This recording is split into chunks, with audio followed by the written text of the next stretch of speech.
एकदा काय झालं, एका गावात की नाही एक माणूस होता. तो रोज नदीवर स्नाना करता जायचा. तो घरातून बाहेर पडताना त्याचा मुलगा हट्ट करायचा बरोबर येण्याकरता.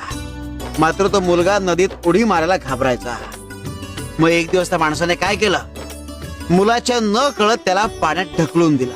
त्याला पोहता यायचं? छे, मुलाला पोहता येतच नव्हतं. मग तो पाण्यात पडला, हातपाय मारायला लागला. मग आता तो मुलगा बुडणार. त्या क्षणी त्या वडिलांनी त्याला बाहेर काढला. पुन्हा एकदा वडिलांनी मुलाच्या न कळत त्याला पाण्यात ढकलला. आता आम्हाला सांग, ह्या वेळी मुलाने किती वेळ तग धरला असेल?